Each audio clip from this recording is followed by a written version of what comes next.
Welcome in, everybody, to another edition of the Nick Saban Show presented by Alpha Insurance. Jim Carabin is, of course, our boss, the Vice President, General Manager of the Crimson Tide Sports Network. Tom Stipe, our producer-engineer on site here at Baumhauer's Victory Grill. Jerry Kelly runs the show in our CTSN studios.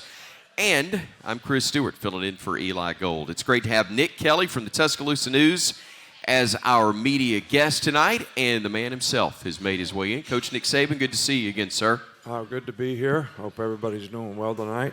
Yes, Excited sir. about the opportunity that we got coming up.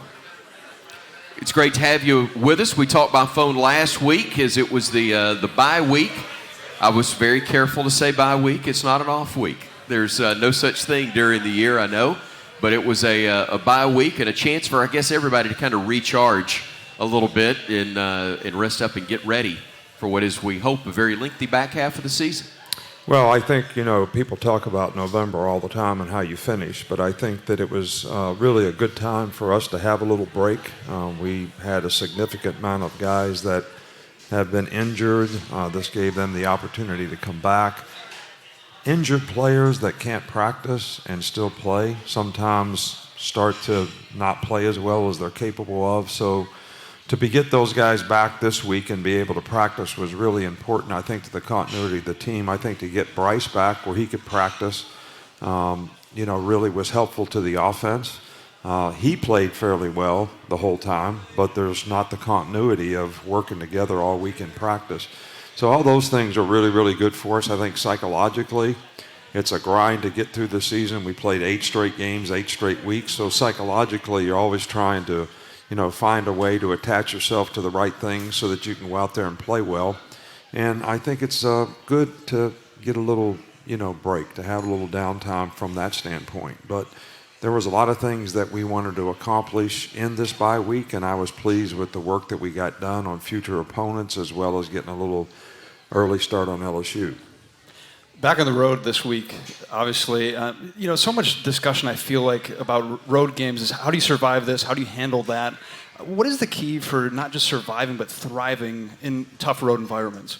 Well, I think you got to sort of have the mindset that it's a challenge and an opportunity, and you go in thinking, I'm going to try to silence the crowd, not worry about how the crowd affects the game because they really don't block, they really don't tackle, they really don't do anything to affect the game except make noise. So if you play well and you execute well and you can stay focused on what's in front of you, they all of a sudden get quiet. So then they don't have any impact at all on the game. But the key to the drill is you got to stay focused on what's in front of you. You got to execute and play well. Don't worry about the crowd. Don't get them involved in the game by things that you do wrong.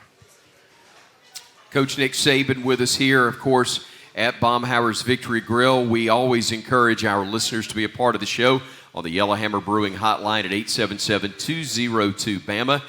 But the gentleman that always starts us off with the first question, brought to us by Alabama 811, is Pee Wee down in Grand Bay. Pee Wee, go ahead with Coach. Hey, Coach, how you doing, sir? Good, Pee Wee. How are you? I'm doing well. You're talking about how important the bye week was as far as getting some of our players healthy. If you would, speak to the job that Dr. Jeff Allen and his staff does with some of the equipment that we have for our players to recoup in. Coach, he was talking about Jeff Allen. It's tough to pick up on the phone there, but Jeff and the job that whole medical staff does in terms of recuperating and getting those guys back. Well, I think we have probably the best medical staff in the country when it comes to not only Jeff Allen and his staff of trainers and the job they do with our players, but, Dr. Andrews, Dr. Kane, and, that whole medical group is, top shelf, not only in how they take care of the players, even when players need surgeries, the quality of care that they get, not only in the surgery, but also in the rehab. Right. Which is probably one of the most important things. And sports science has become such a big part of football, athletics. How do you measure guys' explosive movements? How do you measure their speed? How do you measure their ability to sustain? All these things, can really help in keeping guys healthy, but also in helping guys come back from injuries. And our medical staff does a fantastic job. And the most important thing that they have is the trust of the players. That's the thing that I think, if your medical staff does not have the trust of the players, then the players are not going to believe that they can practice sometimes when they're not 100%. And, one of the things that we always have to try to convince our college players, college players have the disposition that I shouldn't play unless I'm 100%.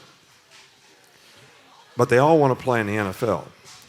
NFL players, probably 75% of them play the season, and they're not always 100%. Because there's only 53 guys on the team. I mean, when I was in the league, we played 16 regular season games. We played 4 exhibition games. We played a couple of playoff games. So you're playing 22, 23 games a year if you're on a decent team. And you don't have 85 guys on the team like you do in college. So if you want to keep your job, you got to learn how to play when you're not 100%. And that's one of the things that, we really try to get our players to understand, that we're not trying to get anybody to play ever that it's not in their best interest to play. There's a difference between having a little bit of hurt, a little bit of pain, and actually being injured, where you could, significantly impact yourself if you played by getting injured further. So that's what our medical staff has done a really good job of with our players, is convincing them when they can do things, when they can't do things, and they have a lot of trust in them, and that really helps our program tremendously. Coach, you talk about their trust in the players' trust in the medical staff, but your trust in them, because it does, is the head coach. I know it falls all back on you, and that's a relationship that is very, very tight between you and Jeff. Well, there's no question about that, but I also think that in the end of the day, when a player's injured, I always ask the player, can you go out there and do your job? And it's really up to the player. It's even beyond the medical staff. Right. And sometimes when guys are great competitors, they want to go out there and play when they probably shouldn't be playing because they can't do their job the way they need to do it, and it's not going to create value for them, and it's not going to create value for the team. So having a medical staff that can give you the right information so that you can manage players, and the player ultimately has the final say in whether he can go out there and do his job. I always ask the player before the game. Coach, let's go to the phones again. Let's go to the Yellowhammer Brewing Hotline. Harrison in Florence next up. Go ahead, Harrison. Good evening, Chris. Coach, it's good to be talking to you again. How are you tonight? Good, Harrison. How are you? I'm doing great. I just, if I may, before I ask my question, I just want to say thanks for all that you do for Alabama football. I'm 28 years old, and really the only coach that I ever remember watching was Mike Shula, and we just didn't have much to cheer for in those years. So I want to thank you for what you've done for our program.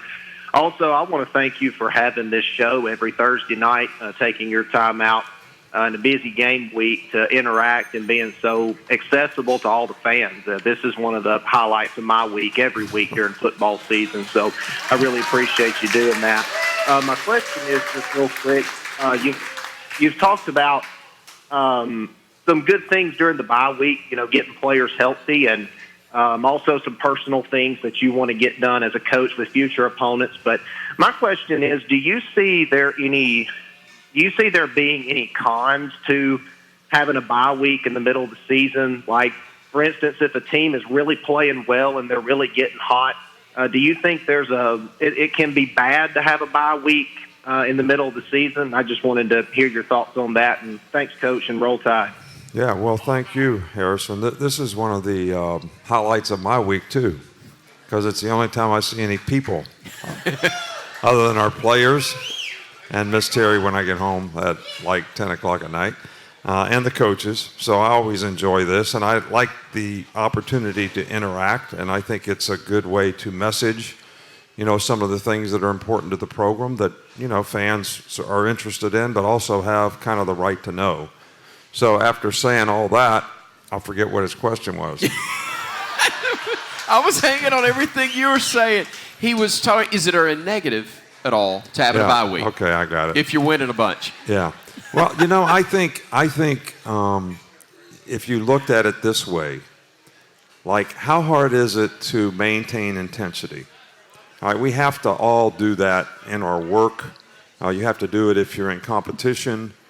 You have to maintain intensity, and people understand momentum.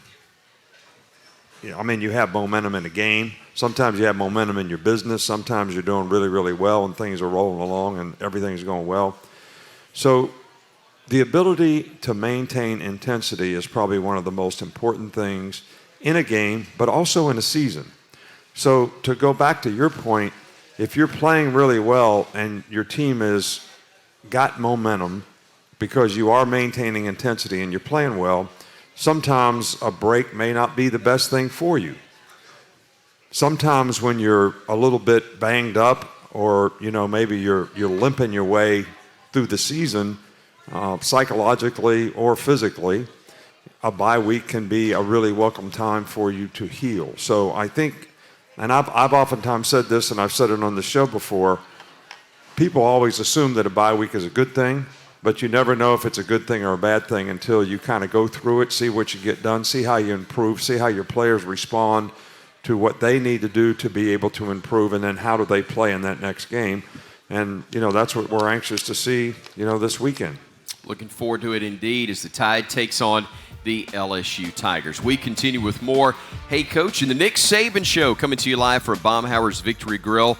We visit more with the coach right after this on the Crimson Tide Sports Network from Learfield. 3 on the play clock, gets the snap at 2. Plenty of time, looking all day, could read a book. Bounces around now as pressure tries to catch up. Still buying time, directing traffic, winds up, throws, wide open Earl. Touchdown, Alabama! What a play, Bryce Young. JoJo Earl back of the end zone, 30 yards plus on the score, and Alabama gets on the board first. It's another refreshing Bama highlight presented by Yellowhammer Brewing Company, brewed locally in Alabama and served to fans across the Southeast. So glad to have you back with us here at Baumhower's Victory Grill for the Nick Saban Show. Always great to have an opportunity for Coach to visit with a lot of you here in the audience at Baumhower's, and also all of you that join us on the phones as well, and also with our media guests, such as tonight's media guest from the Tuscaloosa News, Nick Kelly. Nick, you got the next question for Coach Saban. Or well, Coach, Nick, you got one first? Before you ask me, I wanted to make another point about maintaining intensity. I think if any of you have ever been in competition, you know that you can't always sustain the momentum of the game. And I think that this is a good lesson for all of us. You have to really learn how to recapture it. Can you recapture the momentum of the game so that you don't start reeling when things don't go well? And that all goes back to your ability to overcome adversity and be able to sustain things even when things aren't going well for you. And keep positive thoughts in your head about what you need to do so that you can stay focused on the process of things that you need to do to be able to have success. And I think that ability is really, really important when you're in competition. And we talked about playing on the road. You asked me about that. Well, momentum is important, but being able to recapture the momentum when things don't go well. And how many times do you see games where somebody scores and the whole momentum of the game changes and it never ever switches back? But that's what I'm talking about. You got to be able to recapture, that momentum, in a game so that you can sustain and play for 60 minutes. But I'm going to take us in a completely different direction. I can't usually turn on a TV without seeing at least one commercial with you or Bryce Young in it. I'm just curious, have you guys ever exchanged acting tips? No. Next question. We haven't. And he's got me by a long shot. A, he's better looking. B, he's got a great personality and disposition, I think, for what he does. And I'm really impressed for a young guy like himself to be able to do that as well as he does is really impressive. Yeah, from the beginning, even his first press conference, like this guy was like, he seems like he's talked to people in the media for years. I mean, have you seen people this well spoken at such a young age? Well, I think that Bryce is very bright. He is well spoken, but he's got a great family. Really has really good values in terms of right and wrong, and sometimes people can see and understand things from somebody else's perspective, And I think he does a really good job of that too, which creates an understanding of how to treat other people, I think, in a really positive way. So, yeah, he's got it all when it comes to great personality, positive, upbeat. I don't know. I haven't met the person that doesn't respect him and like him, because he treats everybody so well.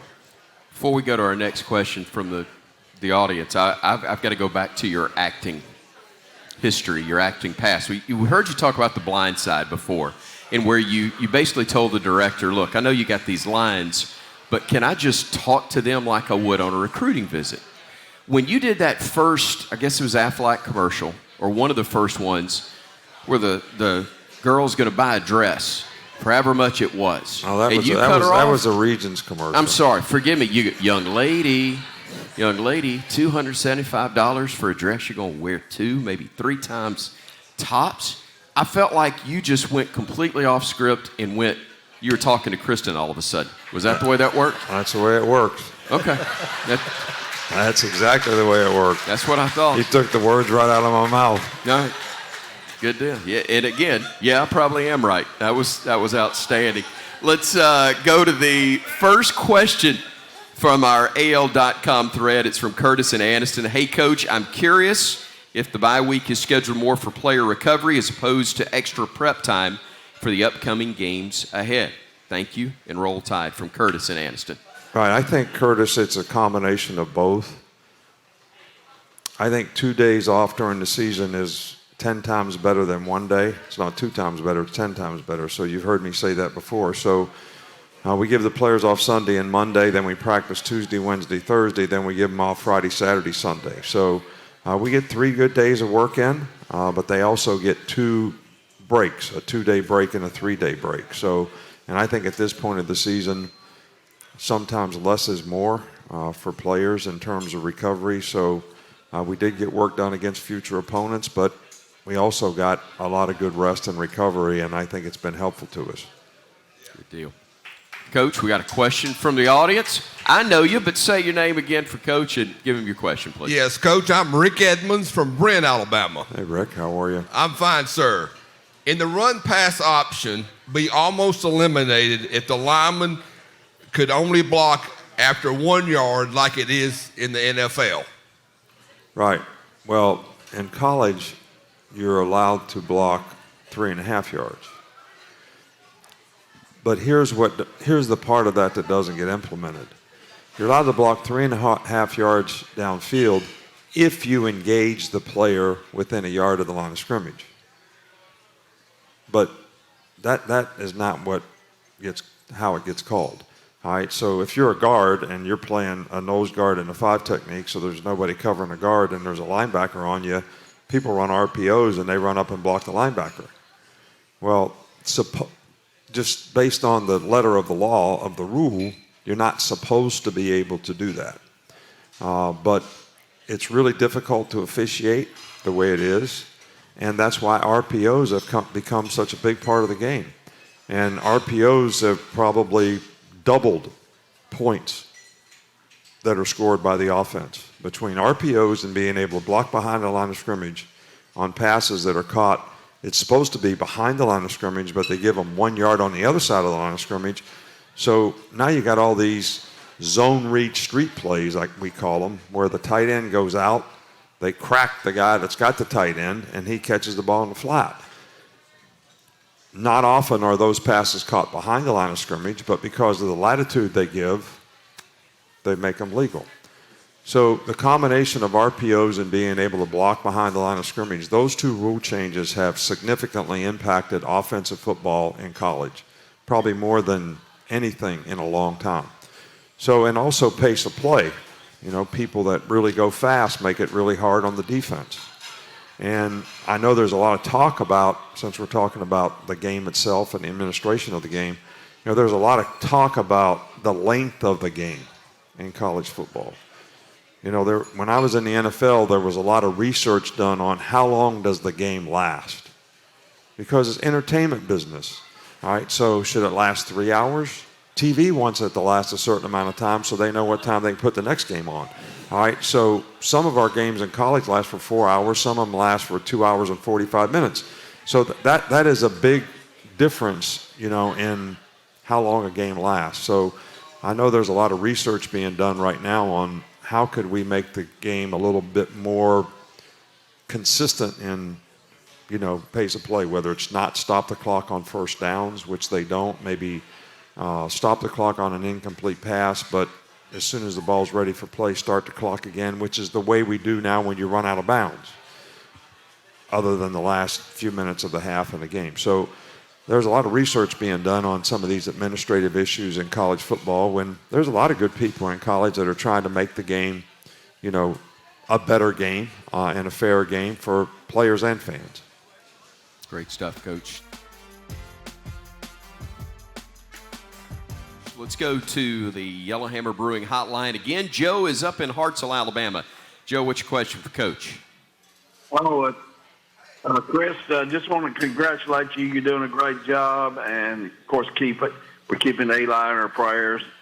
Coach, I think the last time we played Coach Kelly was 2014 in Miami. I just wonder how his coaching style may have changed since then to now he's coach at LSU. Yeah, I think we played him one more time. What year was that? Coach. It was only in the last couple of years, or was it 2020? Yeah. I guess we did. Yeah, so. It was.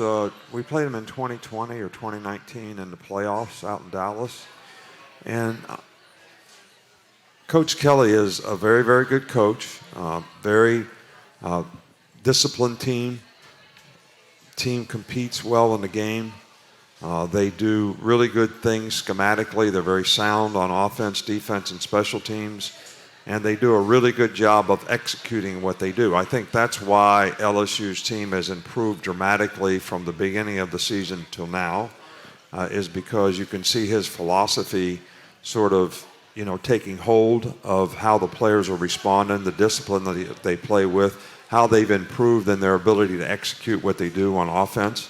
It's not that they changed their scheme. They're just doing a lot better job of executing on a more consistent basis. The quarterback has always played well in his system and his scheme. And, Daniels has really improved as the season has gone on. So I have a tremendous amount of respect for, Coach Kelly. He's been very successful wherever he's been. And I think he's going to be really successful at LSU as well. So this is year one for him in this current era of college football at LSU, but how much have things changed as far as taking over a program? He talked about recently this week, as far as the transfer portal helps that transition go easier, but how much have things changed from, for example, since you got here? Oh, wow. Between transfer portal, name, image, and likeness, those two things are probably the most significant things that have happened in college football in years. The whole idea of having alumni give money to some kind of an organization that can actually create opportunities for name, image, and likeness, whatever you want to call it, that's allowed alumni to get involved in recruiting. So these things are just huge changes in college football that, look at the number of transfers LSU has on their team, Ole Miss has on their team, and how it's impacted their ability to have very good teams this year. And it's done that with other teams too. I just know that because it happens to be the next two teams that we play. And I'm not saying that's a bad thing. It's a good thing from their standpoint. It's good management. It's good coaching. It's not doing anything wrong. We took 5 transfers last year. 4 of them are starters. But we lost 8 guys, and they were all some of the best backup players that we had on our team, and they were all older players that had been in the program for a long time, that set a good example. They were good leaders, and they were good players. And how it affected our team is the depth of our team changed, I think, a little bit, because in certain positions we lost some really good players that may have not have been starters, but they were really, really good contributors in a lot of ways to our team. Coach, we'll take another break right now. We'll come back. We'll get another AL.com Ask the Coach question, more from the audience, and also more from you on the Yellowhammer Brewing Hotline at 877-202-BAMA. We are at Baumhauer's Victory Grill for Hey Coach and the Nick Saban Show on the Crimson Tide Sports Network from Learfield. Operating again for the pistol will hand it off one side to Gibbs. He'll run right side. 15, 10, 5. Touchdown, Alabama. Jahmyr Gibbs. 19 yards, and the Crimson Tide has a 13-0 lead. Welcome back into the Nick Saban Show. It's brought to you by Coca-Cola Zero Sugar. With zero sugar and refreshingly delicious, is Coca-Cola Zero Sugar the best Coke ever? We'll find out for yourself. Coach, we're going to go to our second question from the Nick Saban Show thread at AL.com. It's from Derek in Atlanta, Georgia. And Derek says, hey, Coach, how has LSU quarterback Jaden Daniels improved as the season has progressed? He seems like more of a running threat than the Tennessee quarterback. Thank you, and roll tide. Again, that's from Derek in Atlanta. Yeah, Eric, I think you make a really good point. Dual threat quarterback in every way, shape that you could imagine. He's not as big as the guy from Tennessee, but he's really, really fast. He's quick. He can dead leg you and accelerate. He uses ball fakes. I mean, he's to get guys off balance, and so the guy's a really good runner. He's actually the leading rusher on their team. Now, they have 3 running backs that all have contributed significantly, so that's a little misleading, but the guy is a really good passer, and I think that's where he's improved a lot, is the accuracy, the understanding of the offense, throwing the ball to the right place, getting more in sync with the receivers, and they have really good receivers on their team too. So this is a very skilled team, and he's added a tremendous amount to this team with his diversity as a player. And, you know, they have quarterback runs, so it's not just that he can scramble, he can extend plays. This guy can sit in the pocket and throw it and beat you, and he doesn't look to take off running every time it's a pass. He's looking to make plays in the passing game, and he does a good job of it. But they do have quarterback runs that make the rest of their running game very effective. Dual threat used to be unique, but it's more the rule than the exception now, isn't it, Coach? Yeah, and it's very hard to defend. I mean, it really is, because there's another gap on defense that you have to defend every time they run a zone play with a slider. Most teams, that's it. Well, they run, this guy comes on out here, he pulls the ball, and they've got a blocker, so you're really playing like option football all of a sudden. And then they have passes off of that action. So it makes it much more difficult for the defense, and everybody has got to play a responsibility, just like, you know, a lot of us out there that played option football back in the day when people ran the split back veer. Somebody had to dive, somebody had to quarterback, somebody had to pitch. This is very similar to that. It just doesn't look that way to the naked eye, because it looks like a zone. I call them street plays, where the guy comes across the street, all right, to go out in the flat on this side from the other side. I can do it same side too. So, but anyway, it's another element that creates a lot of issues for you on defense. Coach, let's go back to the Yellowhammer Brewing Hotline. Adam is in Milledgeville, Georgia. Good evening, Adam. What's your question for Coach? Hi, Coach. Thanks so much for taking my question. I'm a college professor in Georgia, and I am the coach of our university's trial advocacy team. And I work really hard to motivate my students and push my students to be the best they can be and to have the greatest chance to be successful at the competitions in which we compete.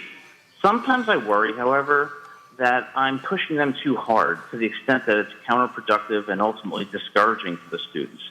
So my question, the advice I'm seeking from you is, how do you identify the line between motivating and pushing people to be their best and not overdoing it to the point where it's counterproductive?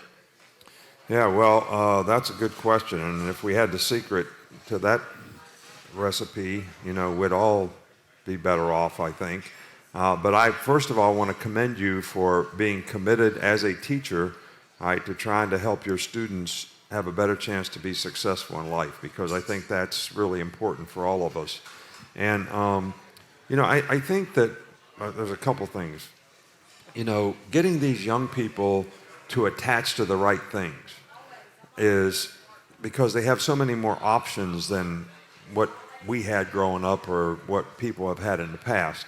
I mean, they can attach themselves to the internet, so now they're totally affected by what other people think about whatever the situation is, or maybe they get self-gratification from what people think of them.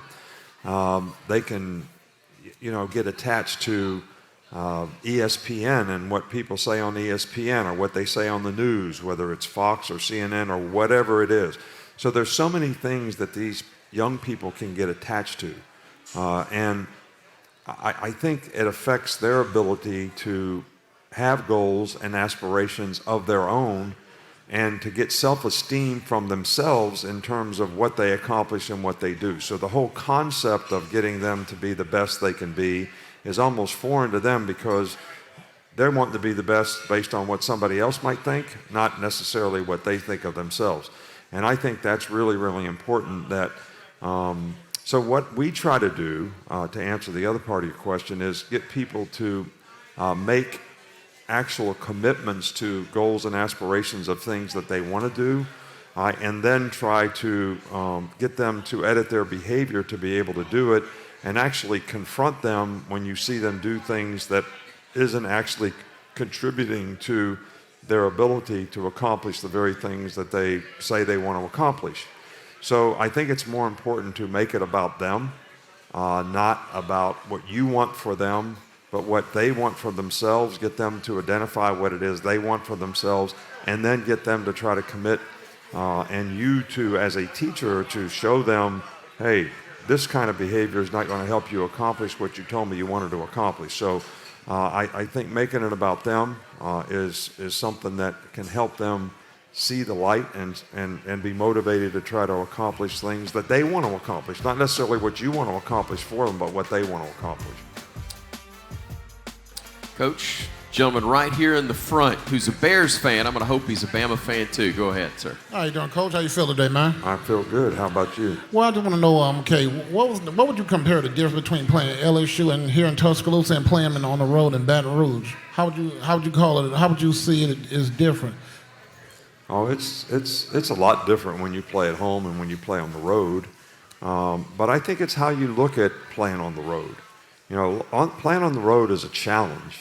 And, you know, you shouldn't look at it as a negative. You should look at it as a positive. I think the sense of accomplishment that you get when you can have success in adverse circumstances, which the other crowd can create to some degree, make it harder for you to play, make it harder for you to stay focused, make it harder for you to execute, especially on offense, make it harder for you to, the very thing that I talked about before, maintain intensity in the game, recapture momentum when things don't go well, which when you play at home, your fans can actually help you do all those things. All right, so it's a much more, from a competitive standpoint, it takes a lot more mental toughness, mental discipline, and a lot more mature competitor to be able to play well in adverse circumstances on the road and have the ability to overcome adversity, recapture that momentum that I was talking about, and sustain it for 60 minutes in a game. And you take the crowd out of the game by your performance. So your ability to stay focused on what you do on the field becomes very important as well. Thank you for the question. Nick, you got another one for Coach? I've got a practice question for you. You've been part of no shortage of practices over your career. Do you have a favorite drill? Or what's the drill that gets you the most fired up? The drill that gets me most fired up. Oh, boy. That's a good one. Well, there's so many techniques that you try to teach players, but you can take any aspect of it. And one of the things that has been the most challenging for us this year is we do turnover drills to start practice every day. You know, how do you tomahawk the ball when you're trying to tackle somebody so you create a fumble? How do you punch the ball out the back when, like we do stumble bum? When a guy's hand goes down, his elbow usually comes out. You see it on TV all the time when guys fumble and get stripped.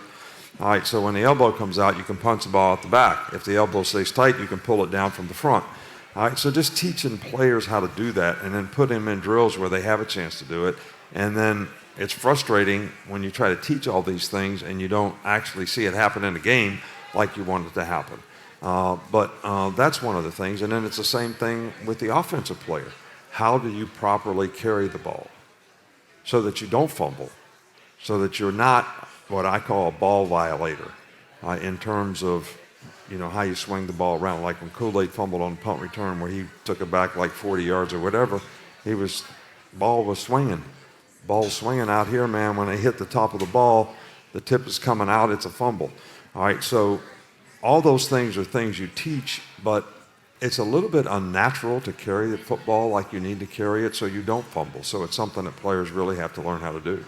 Coach, more than 20 years ago, before I started doing Alabama basketball play-by-play, I did Birmingham Southern. They had a great coach, great guy, dear friend named Dwayne Reboll, who was really, really good. Won 2 NAIA national championships as a coach. Detail-oriented. Teams did very well in games, obviously. But he hated games. He loved practice, but he hated games. Back to your conversation about drills. Do you enjoy games or practice more?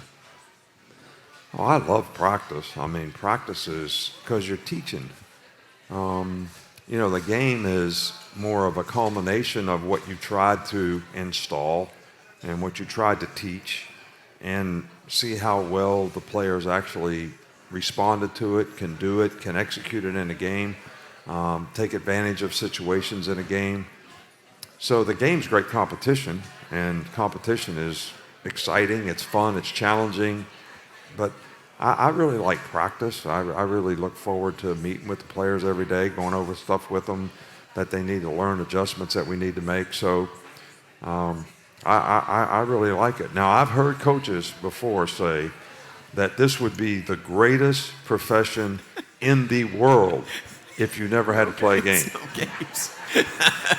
I'm not in that camp. I don't know if I could just practice all the time and never play a game. Never. School's fun if there's no test, right? I don't That's think where it I works. could do that. Great. Fantastic. We got more. We'll come back and finish up with Coach Nick Saban right after this here on the Crimson Tide Sports Network from Learfield.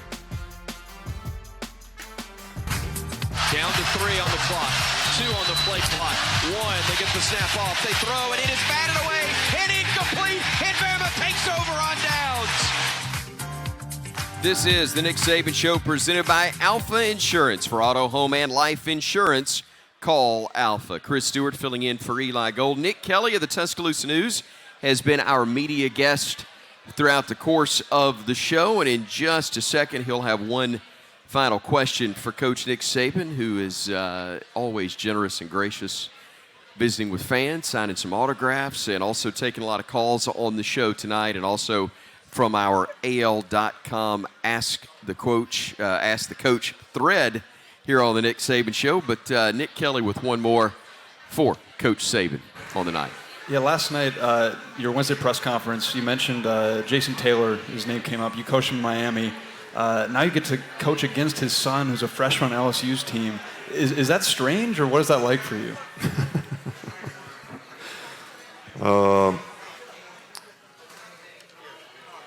Well, I coached. I'm getting to the point where there's a lot of guys, like Mark Ingram was probably one of the first guys that I coached his dad, and end up coaching Mark here.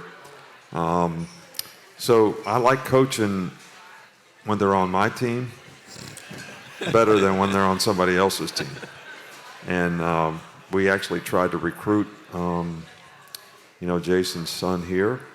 And LSU did a good job. They got on him early, and he's going to be a really good player. He's a really good receiver. He runs well. He catches well.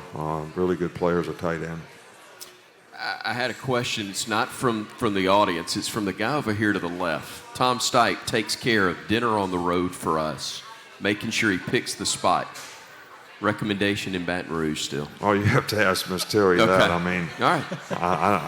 I don't mean this week. I just meant, in the past. Did she pick those anyway, didn't she? There was only one place I ever went to eat there, right? I mean, in Baton Rouge. We never went out to eat. She's saying, where did we go? Yeah. Because we never went out. So, I mean, there's only one place that we go in this town, and that's not very often. Yeah, I understand. It's kind of difficult for you to go out. I understand. Not really, but I mean, it's just, I don't know. I enjoy going home. You don't get to do that very often either. Coach, I don't know if you get the final word at home, but you get it here every Thursday night, and the final word is presented by Mercedes-Benz. Well, you've heard me say this before, nobody got created a winner, nobody got created a loser. I think we all got created choosers. So if we can attach ourselves to the right things and keep choosing the right things as a team, everybody buys into doing all the things they need to do to be the best player they can, to be the best team player they can, to support each other as a team. I think that's the kind of effort that we're going to need here down the stretch from our team, and I think we're certainly capable of doing that. And we're doing everything we can as coaches, and I know the fans have been great for us all year long, and anybody that goes to Baton Rouge will need all the help we can get, so we always appreciate that little section right where we come out down there and how you support us and how you help us. But our players have done a good job this week, and it's a big challenge for us, and this is what you find out. This is when you find out what you're all about, all right, when you're playing games like this on the road, and this is going to be, I'm excited about it. I'm excited for the opportunity our team has, and we're going to go for it. So playing against a good team, so it's great. Coach, always appreciate the time. Wonderful to see you. Best of luck this weekend, and we will see you next week here on the show. All right, thank you so much. I appreciate you. Appreciate you. Coach Nick Saban, and our program presented by Alpha Insurance. Protect your cars, home, life, and business with Alpha. Get a quote or find a local agent at alphainsurance.com.